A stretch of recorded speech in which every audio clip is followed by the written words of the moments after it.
Welcome. I'm E.G. Marshall. Welcome to the sound of suspense, to the fear you can hear. I have an unusual story about a father and son. You know, it is said that love and hate are two sides of the same coin. If this is so, Phil, the son, never believed it. His hatred blinded him to the extent that he lost all humanity and compassion for his father. This is Phil Coleman. It's not in the past. It's now. Every day of my life since I can remember. It was my mother's life. The life of my sister. It wasn't only his miserable life that was destroyed. It was all of us. My mother dead at 43. My sister, I don't even know where she is or what became of her. Now, look, Mr. Coleman, I can appreciate what you've been through, but if you won't take him, he'll die here in prison. Let him die.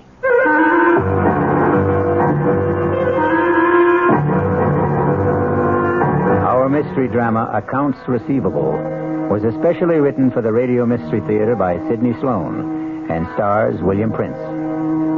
It is sponsored in part by Anheuser-Busch Incorporated, brewers of Budweiser, and by the Kellogg Company, makers of Kellogg's Special K cereal.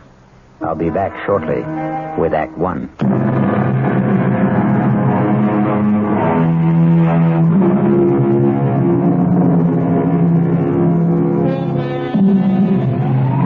Phil Coleman parked his battered pickup truck in the prison compound marked for visitors. He walked 50 yards to the dirty gray guardhouse and presented his credentials to the stony-faced officer, who permitted Coleman to step out again into the rain and proceed toward the great, dirty granite complex, the maximum security prison for the state. Once inside, Coleman was ushered into the office of the chief prison doctor. Mr. Coleman, will you have a chair? I just want to get out the file on your father. I'm sorry I had to come out on such a nasty day. Let me see here. Coleman. Now, Richard. Oh, here we are. I don't really need to look at the file on Rich Coleman. I almost know it by heart. Caught in a police trap after being at large for 12 days after the payroll robbery at the Sphinx Tool and Die Company plant. Both his accomplices, Buddy Mayer and Mickey Montross, killed, running from the police, and their share of the robbery recovered. Only your father held out, denying that he had any part of the money. Please, Doctor. I know the story. Yeah, I suppose you do. Do you think he hid his share somewhere before the police got him? I don't know any more than you do. $106,000. Your father was quite a celebrity all over the papers, TV, radio. Nobody talked of anything else at the time. He was something of a folk hero. Gunman? Bank robber? A folk hero? Now, look, Mr. Coleman, the reason I asked you to come is that I couldn't write what I wanted to say. I discussed the matter with the warden, and he approved of my plan. He will cooperate, and with his help, it won't be too difficult to obtain a parole. Parole? He's coming out? He's had a serious heart attack. It's his third. Now, the parole can be arranged for humane reasons, etc. There's only one catch. The warden will go along with this if you will assume responsibility. No. He's a sick old man. No. Well, if you won't take him, he'll die here. Let him die. How long is it since you've seen him? I went to his trial. I took my mother. Over 9 years ago. You haven't seen him or written to him since? Well, he wrote to me when he was informed that my mother died. I didn't answer. He sent birthday cards to Harry, my son. I want you to do something for me. I want you to see him. No, I couldn't. I want you to do it for me. I won't ask anything else of you. It won't take long, Mr. Coleman.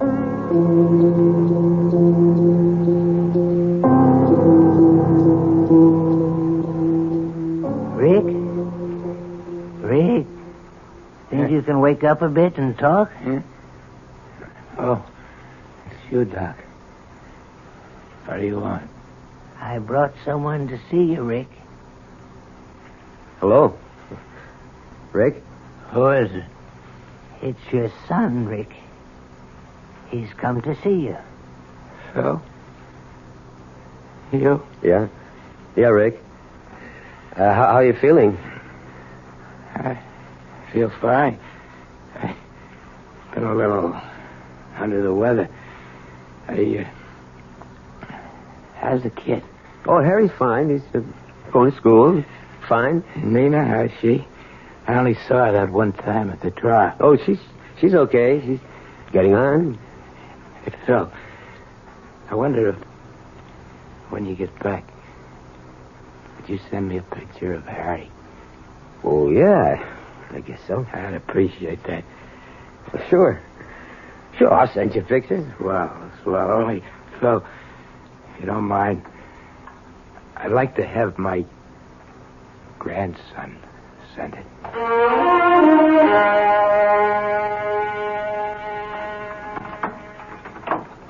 Phil, is that you? Yeah, Nina. Come on out in the kitchen. I'm fixing dinner. Yeah, smells good. One of your favorites. I thought I'd make you feel better with a good meal in you after a day of driving in the rain. Is it still raining? Oh, it stopped about an hour ago. Just about when I got to Glens Falls. That's good. We've had enough rain. Yeah. Harry home? In his room doing his homework. But was that radio going? He says he concentrates better. Ames call? Yeah, twice. About 30 minutes ago. He seemed angry. That's too damn bad. I wish you and him got along. It'd make it so much easier. But he never does his share of the work at this station. If he has to go out and pump a tank of gas, you'd think the world was coming to an end. He hardly gets his hands dirty. Well, now, you knew he didn't know anything about the gas station business, Phil. Okay, I needed his money, but I can't carry him on my back. I gotta buy him out. Well, ain't you gonna ask me? I know you'll get around to it in your own time. I saw him. Talked to him. How is he? Hardly recognized him. Gotten so old. I don't think he knew me at first. He's been sick. Heart. Doc said it was his third, a bad one. That why they wanted you to come see him? Partly. They had something else up their sleeve. They're going to let him out. Out? Well, I thought he was in for life. That's right. 4-time loser, they call it. According to state laws, that's life. But because of his health, the doc called it humane reasons or something, they'll parole him. And they have to get your approval, huh? That why they made you come? Something like that. They want me to be responsible for him. What? Want me to take him in, take care of him. Oh, maybe he wouldn't want that, Phil. He's got nothing to say about it. It's either that or die in prison. Oh, Phil. I told him. No, I wouldn't have it. Now, Phil, you know you're going to take him in. No, I'll never have him in my house. Let that jailbird die where he belongs. Let him die in prison.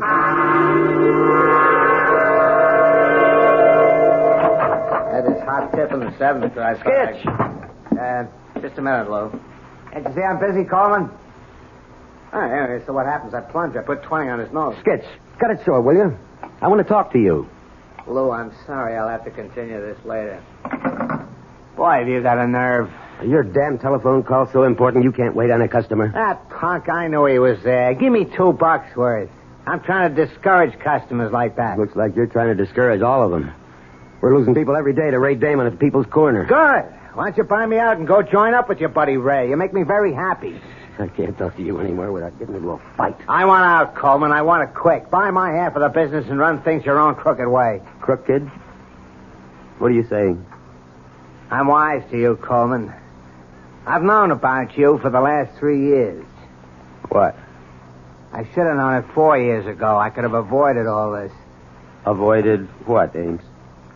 Okay, buddy, if you want it cold and clear like a weather report, your father's a jailbird. Go on.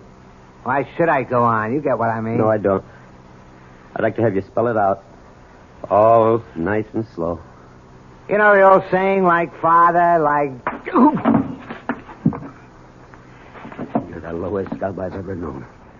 To lay on me about what my father's done. I've never cheated you out of one lousy cent. I put up with you, split even with you for 4 years. You haven't done 5 cents worth of work. This does it. I want you to get up $15,000 by the end of the month and buy me out. I'm seeing Clark Wetley at the bank tomorrow morning. As for you, you don't have to come around here to use the phone in the men's room. You just stay home.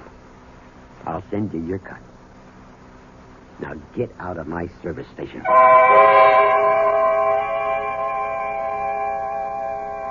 Hello, Mr. Wetley. I want you to excuse me for calling you at home after business hours. Well, you see, I can't make it down to the bank during the day. I've been trying for over a week.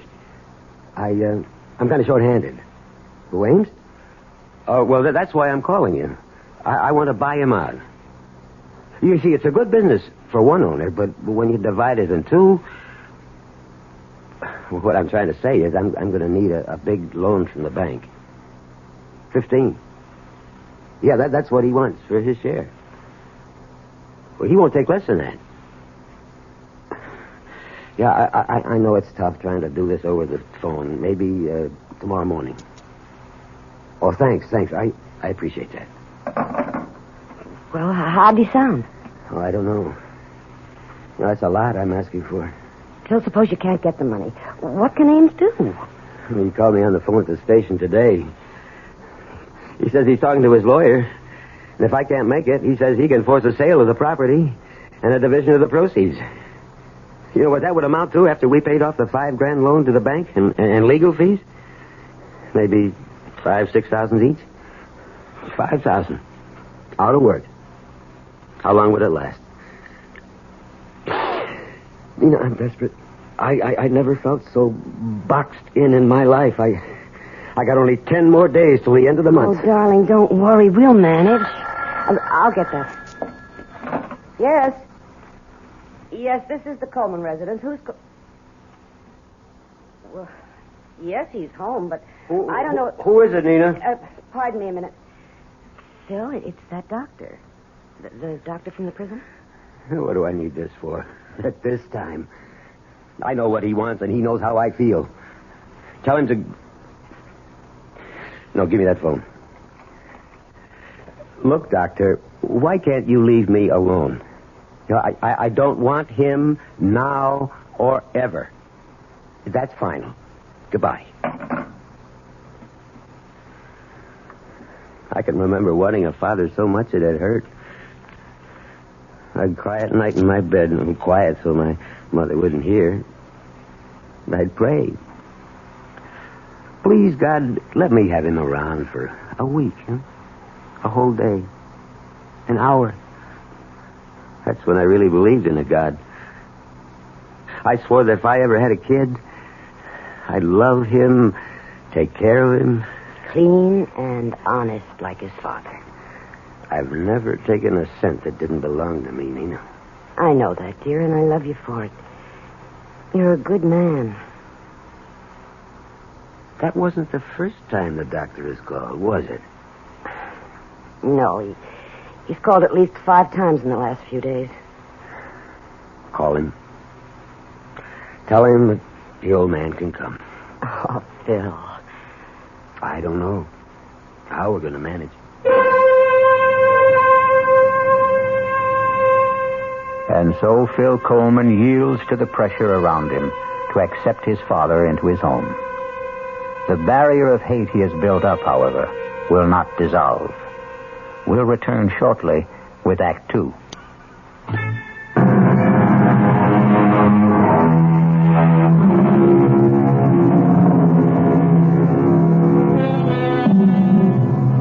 The first of the month has come, and Phil Coleman has not been able to raise the money to buy out his partner. Another event is taking place which brings him no joy. His father is coming today to become a permanent member of the household. It's them, Mom. They're here.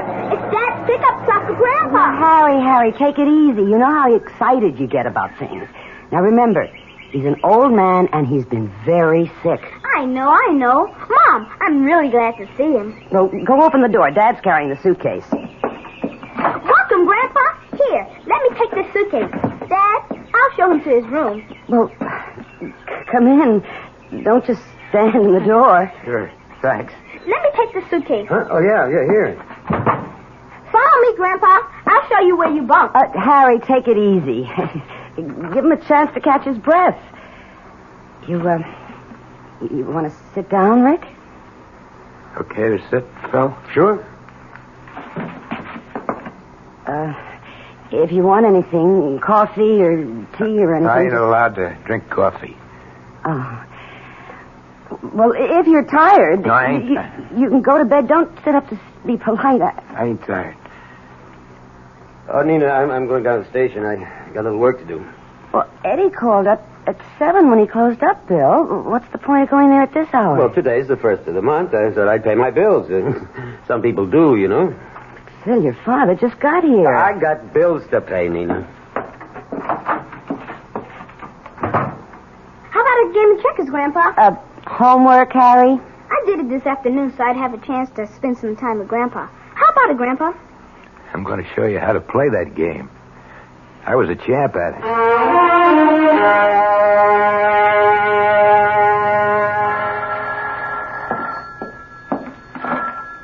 Coleman Service Station. Oh, Mr. Wetley. Yeah, I called the bank earlier, but they said you was busy. Yeah. Well, it's getting kind of urgent. You see, I told Ames I'd be able to settle matters with him around the 1st of the month. It's the 11th already. He calls me every day. Mr. Wetley, I'm desperate. I gotta get that loan. What? Well, when can you let me know? Well, couldn't you make it sooner? Okay, Mr. Wetley. I know you're doing your best for me. Pardon me, Mr. Wetley. Someone wants gas. Please call me as soon as you know. Thanks. Goodbye. Coming. Oh, I'm sorry to keep you... This the way you do business, Coleman? You're going to run this joint into the ground in 3 months. Oh, I'm sorry, but Eddie's out to lunch. There's something, Skitch. Mr. Ames to you, Coleman. Fill her up. Sure. Reason I dropped by, Coleman, my lawyer's drawing up papers to dissolve our partnership and... Well, I was just talking to the bank when you drove in. Good. When are you getting the cash? Soon. What does that mean? Either you're going to get it or you ain't. Don't try stalling me with soon. You said you'd have it before the end of last month. You know what the date is today? I'm doing my best. It ain't good enough. Give me a little time. Now, you'll get your 15 grand. I'll give you another week. Thanks, Ames. You know why I think you're going to be able to come up with the money? Your old man is living with you now. What the hell are you driving at? Everybody knows he's got over 100,000 stashed away from that job he did about 10 years ago. You fat pig! I'll pull you out of that car. Oh, my God, you're choking me. Okay. Now get out of here.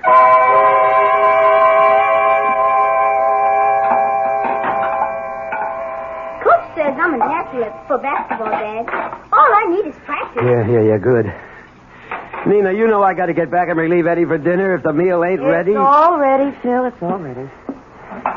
Rick, food's on the table. Thought I'd join you for grub. I don't want to cause no trouble. Sit down, Grandpa. There was a man here to see you today, Rick. See me? Mm-hmm. Can't imagine who'd be coming around to see me. Maybe some old cellmate. Phil. Guess maybe Phil's right.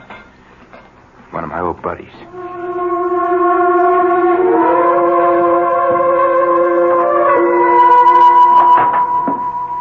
Yes, sir. What can I do for you? Mr. Coleman. Yeah. Sorry to bother you during business hours, but seemed like the best time to talk to you alone. Oh, my card. Herbert, McCauley, Crandler, Nepping. International Insurance. I'm an insurance detective. Let me explain. When a big job is pulled, maybe 100, 200 grand, even bigger, the insurance companies have to fork over the money to the people who have insurance to cover such things. The money that isn't recovered, that is. You get me? Yeah. But what you don't know is the insurance companies never give up. They'll follow a man right into his grave to get back the stolen cash. Take your father's case, for example. I don't want to go into it. I know all about it. It might be worth your while to talk to me. 10% of $106,000 is a lot of green. 106,000 was your father's cut of the heist. And that's the amount still missing from the Sphinx Tool and Die Company hold-up 10 years ago. But on trial, he said he never got his share, that his buddies cheated him. Ah, bunk. The jury didn't believe him then, and I don't believe him now. He's got it. But he'll never be able to spend a buck of it. We've been after him for 10 years already, and that ain't nothing. We kept after a guy for 20 years and finally got the money back. Happened before I got in the company. They caught the guy digging up a big glass bottle stuffed with moldy old bills. And here's the laugh.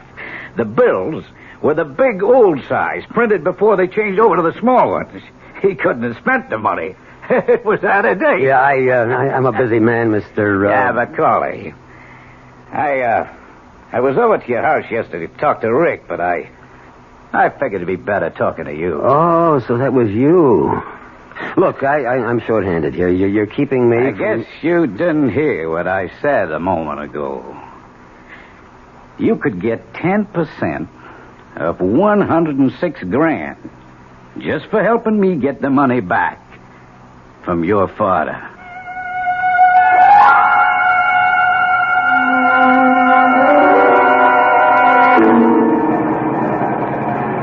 Okay, now, what's the big mystery? Where's Harry?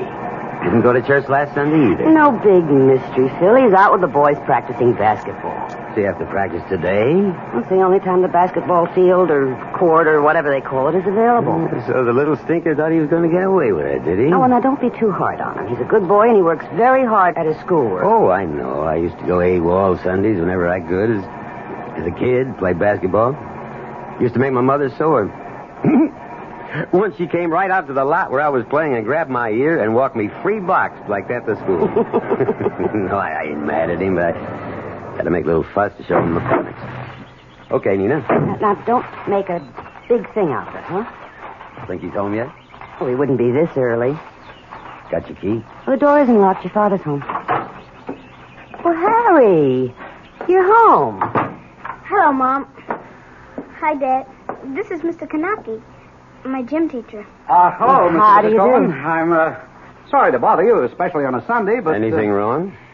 Well, Mr. Coleman, let me tell you that I know Harry's a good boy and an excellent student, and nothing is going to be done to spoil his record. Well, what are you driving at, Now, Mr. don't lose your temper, Phil? Mr. Coleman. It's just that Harry and 2 other boys have been playing basketball in the school gymnasium on Sundays. Well, what's so bad about that? Well, they had to break into the school to use the gym. And now, although they're all 14 and wouldn't be prosecuted for criminal action at that age, breaking and entering is a serious matter. Breaking and entering. And when we found the locks jimmied last week, we set a trap this Sunday. And what do you intend to do? Oh, well, frankly, we are not going to do anything. But we expect that the boys' parents will exert some sort of influence to keep this from recurring. You've talked to the other parents. Oh, yes, on the phone. 3 boys caught busting into the school. You call and tell the parents of the other 2 kids about it on the phone. But Harry's folks get a personal interview. Why? Well, you see, this is sort of difficult to explain, Mr. Coleman, but... Maybe I can help you. Wait, Phil. Harry, you go to your room. No, he better stay right here. Sit down, Harry. Now, Mr. Kanaki, I'll tell you why you came here to talk to me, personal-like. You know the name Coleman for a long time, don't you? Read about it in the papers? Well, really, it was your son who revealed that Rick Coleman was his grandfather. He turned in a theme last week to his English teacher, Mrs. Margolis, which rather shocked her. He used bad words? Oh, no, that wasn't it. He seemed proud of the accomplishments of his grandfather, extolled his talent, so to speak. Now, aren't you making a lot more out of this than is really there? Well, I told Mr. Gilchrist I didn't want to come here, but he insisted. It seems that he wanted to know about your father, Mr. Coleman. We understand that he's living with you. You think he's been a bad influence? Oh, I'm trying not to make any judgments, Mr. Coleman, but I expect you will. And now I think I've said enough. Please excuse me for spoiling your day. Goodbye. Keep your nose clean there, Harry. Bye, Mr. Kanaki. Go to your room, Mary. Yes, Dad. I got a lot of homework anyway. Well, what are you going to do, Phil? I don't know. But I'm going to start out with him. With Rick.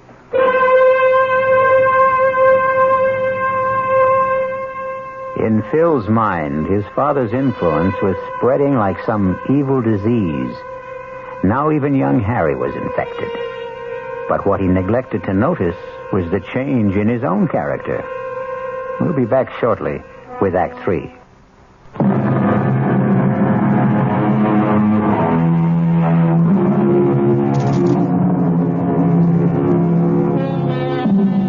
Despite Phil's resolve to speak to his father immediately, so many other matters converged on him that it was several days before he had time to get Rick alone for the soul-searching talk that he envisioned. Strangely enough, the conversation, when he finally got around to it, took an entirely different course. Come. Rick, you busy? Doing what? I've been expecting you for the last couple of days. Harry said you wanted to talk to me. Yeah, but I've been busy. I've got lots of troubles. I'm only one, huh? Well, you want I should pack up and... What are you talking about? Only place I gotta go is back to Stir. Now that the kid gets wrapped with a charge of breaking and entering. Figure this is it. Time for me to pack Well, up. why did you give him all this stuff on you?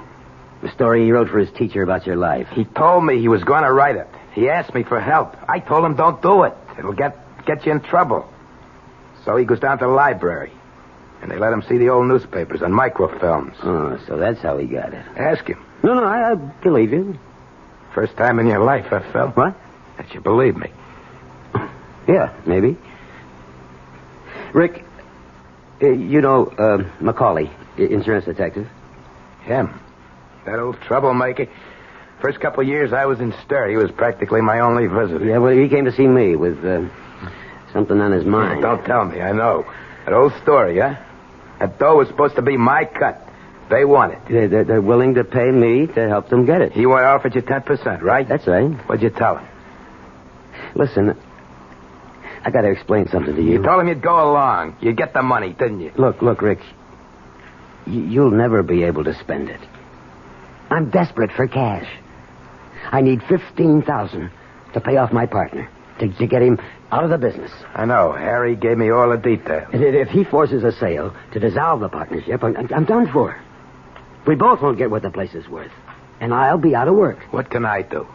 Look, the bank is holding back on lending me 15. But I could get 5.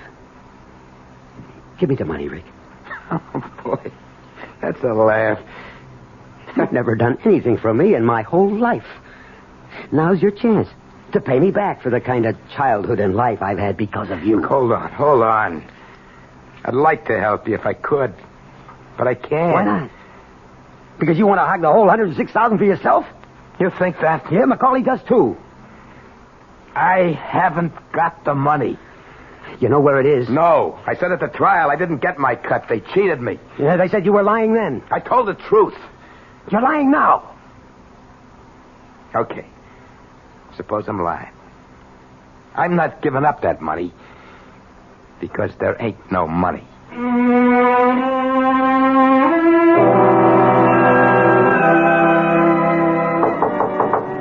Yeah? Busy? Dad? Come on in. I didn't want to bother you, Harry, if you're doing your homework. Nearly finished. You want to talk to me? Yeah. Yeah, Mom's in the kitchen doing the dishes. I thought this would be the best time to talk to you alone. If it's about that trouble. You know the Sunday basketball business? Don't worry. I had a long talk with Mr. Gilchrist, and he's going to forget the whole matter. Also, in spite of the fact that Mrs. Margolis didn't like the subject matter of the theme, she gave me an A- for effort and research. Yeah? Yeah, that's good. I won't make stupid mistakes like that again, Dad. You can bet on it. Yeah. Look, what about Rick? What do you mean? Well, where does he go when he goes out? He hardly ever goes out. He sits around in his room most of the time. I asked him about it. You know something? He's been locked up for so long in a jail cell that he isn't used to having any freedom. He told me he doesn't feel safe outside. How do you like that? But when he does go out, where does he go? Once a month. He has to report to his parole officer. The office is over on Dean Street. I walked over there with him once. He wanted my company. Well, any other time? I mean, does he go out maybe when you're in school or nobody's home? Slip out, kind of secret-like? Why would he do that, Dad? Well, I'm just asking. You know, I'm responsible for him. I know, but you don't have to worry about Grandpa. He told me he doesn't want any more trouble in his life. He's a sick old man. Yeah, you're right. One thing, it's bothered him when he sort of let it slip out one time when we were talking. It bothered me, too. What was that? About the money? What money? Oh, you mean the money they think it's hidden? He doesn't have the money. He never had it. Yeah, that's what he told me. You don't believe him? Well, let's forget I ever brought it up, huh? If Rick convinced you, that's all that counts. That's what I was trying to tell you. That bothers him. You and Mom, you both call him Rick. Yeah? He's your father. Couldn't you... What do you want me to call him? Daddy? No, not that way. But just once, be nice to him.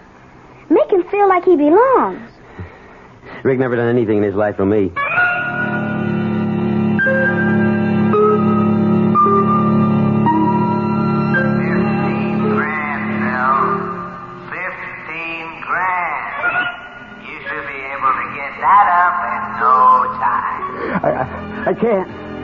I can't. The bank says I gotta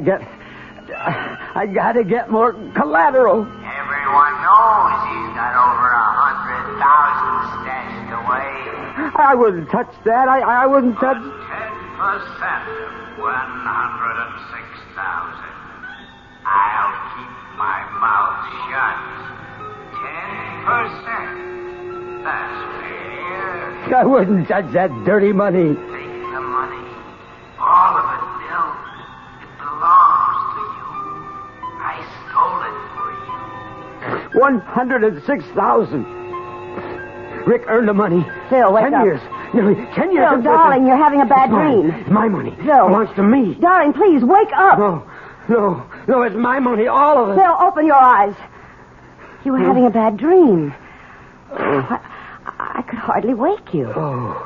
Are you all right? Oh, yeah, I'm all right. Do you want a glass of water or something? No, I'm okay now. You were dreaming about that money, weren't you? You kept saying something about 106,000. And then you said, it's mine, it belongs to me. Oh, that's just a dream, forget it. I'm getting up. Phil, it's 1 o'clock in the morning. You've only been asleep 2 hours. I'm getting up. Mind if I switch on the light? No. I'm going out, Nina. Out? At this hour? When will you be back? Later. I don't know. I don't want you to say anything to Harry about this. Or to anyone. Understand? No. But I won't say anything if you don't want me to. Well, I'd like to explain, but there's no time.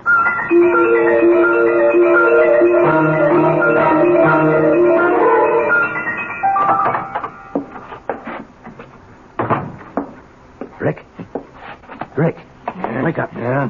Who is Me, Rick. Get up.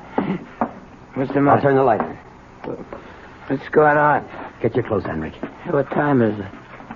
It's the middle of the night. Get your clothes on. Yeah, sure, fella. Sure, if you say so.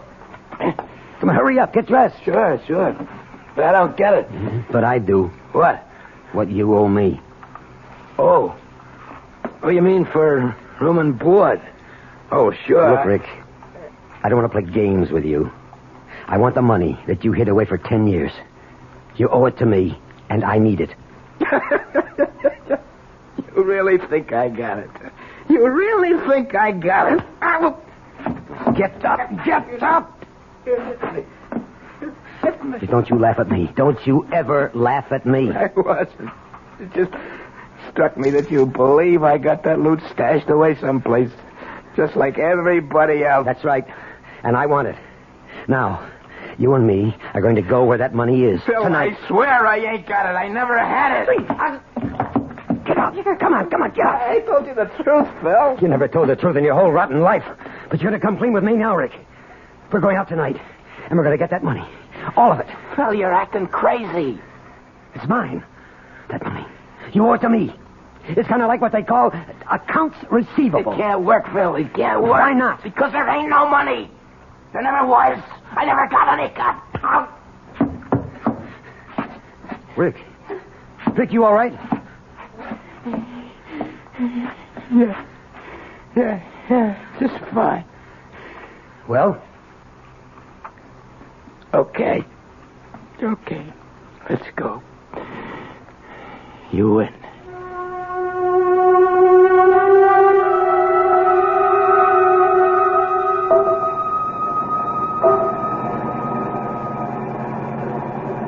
How much farther? We've been out nearly an hour. Keep going. It's near Plainfield. I'll tell you when.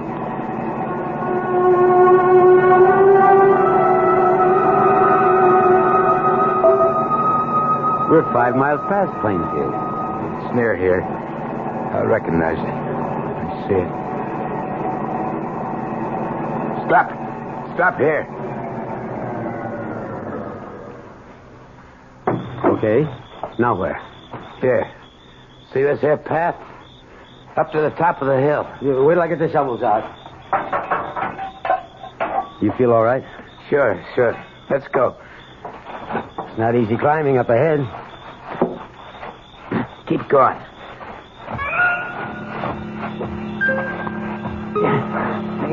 Keep going.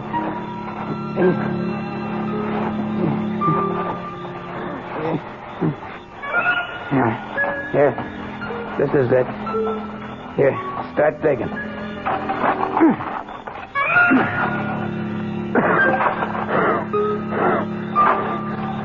You sure this is the right place? Rick, you hear me? All right.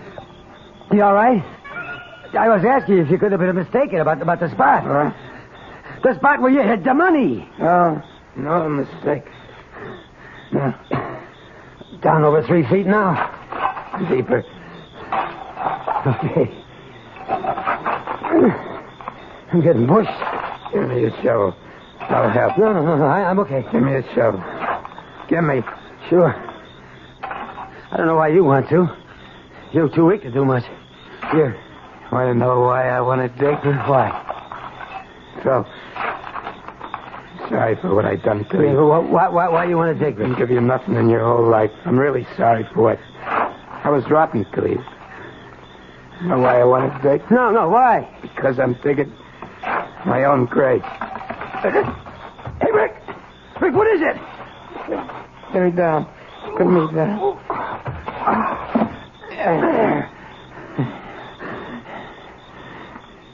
There ain't no money, Phil. Not a damn cent. No dough. I was telling the truth once in my life, and nobody believed me. Okay. I believe you. No, take it easy. You're going to be okay. No, never.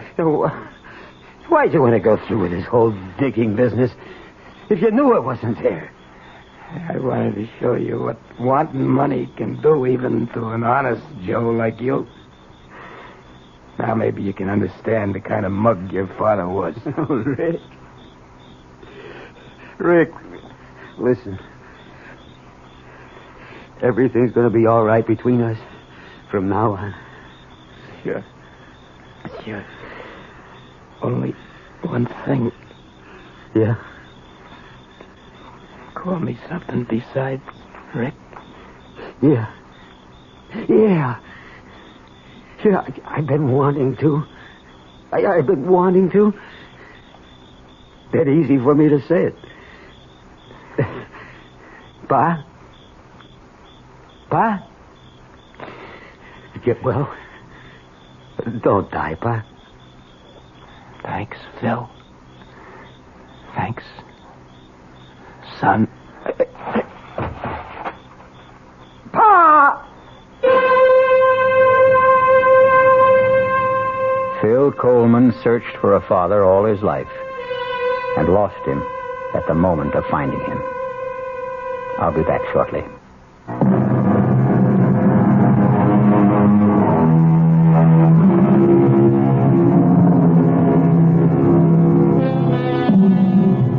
The other side of the coin was revealed to Phil too late.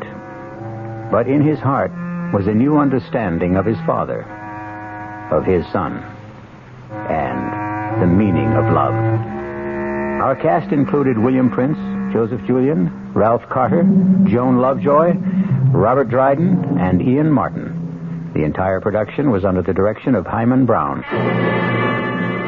Now, a preview of our next tale. I said, who are you?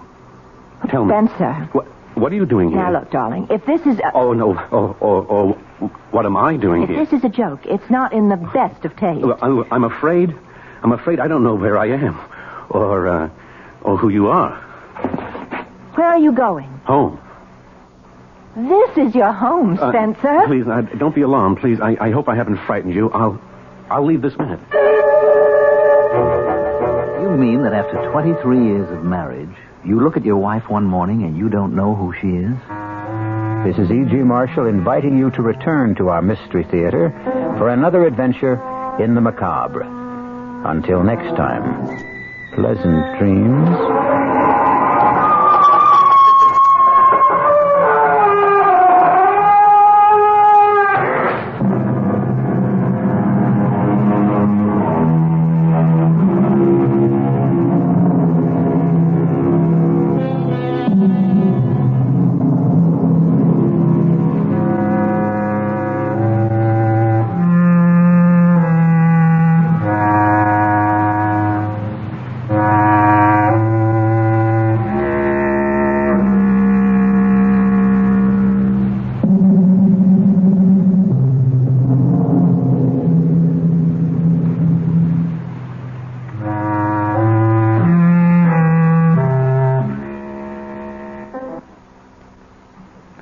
The preceding Mystery Theater program was furnished by the CBS Radio Network.